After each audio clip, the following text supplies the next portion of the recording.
নমস্কার, এরচর্চায় সকলকে স্বাগত। আপনার স্কুলে বা অফিস আওয়ার শেষ হয়ে যাওয়ার পরেও কি লাইট ফ্যান জ্বলে? অর্থাৎ বিনা কারণে বিদ্যুতের ব্যবহার হয়? তাহলে সাবধান হয়ে যান। কেন? স্কুল এডুকেশন দপ্তরের পক্ষ থেকে একটি নোটিশ জারি করা হয়েছে। সেই নোটিশে কি বলা আছে শুনুন।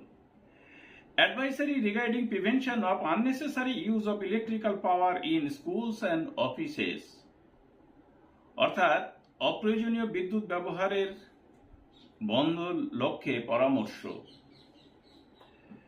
আরো কি বলা হয়েছে?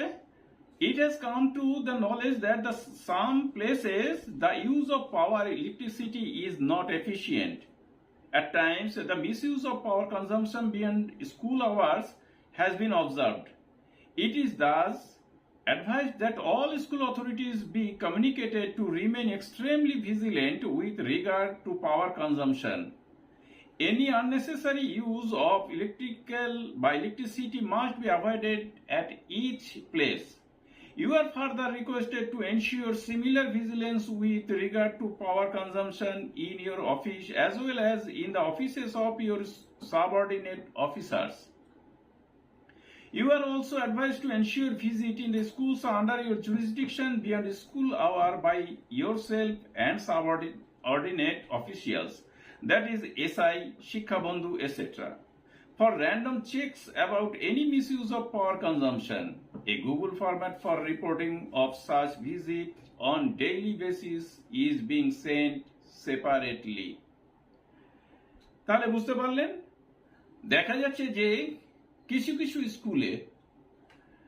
স্কুল আওয়ার শেষ হয়ে যাওয়ার পরও বা অফিস আওয়ার শেষ হয়ে যাওয়ার পরেও কিন্তু বিদ্যুতের ব্যবহার হচ্ছে। এটা অপ্রয়োজনীয়, আর সেটা লক্ষ্য করা গেছে বলেই সেইটা বন্ধ করার জন্যই হঠাৎ ভিজিট করার কথা বলা হচ্ছে। হঠাৎ নয়, রেগুলার বেসিস ভিজিট করার কথা বলা হচ্ছে। কেননা এই যে বিদ্যুৎ ব্যবহার হচ্ছে অপ্রয়োজনীয় কাজে, তো সেই বিদ্যুৎ ব্যবহারের ফলে অন্যত্র বিদ্যুতের ঘাটতি দেখা দিতে পারে।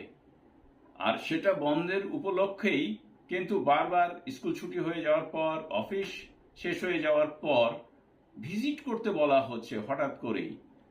সরাসরি অফিসার যেতে পারেন বা শিক্ষা বন্ধু বা অধস্তন কর্মচারীদের বা অফিসারদেরও সেখানে পাঠিয়ে দেখতে পারেন যে সেরকম কিছু হচ্ছে কি না।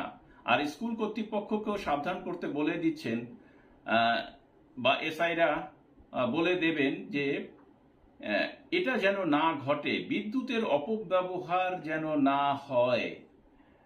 তো সেই জন্যই কিন্তু এই নোটিশটি জারি করা হয়েছে। আমরা এই যে নোটিশটি যদি দেখি, government of west Bengal directorate of school education, কাকে পাঠানো হয়েছে না, the DISI secondary education and the DISI primary education, সমস্ত ক্ষেত্রেই।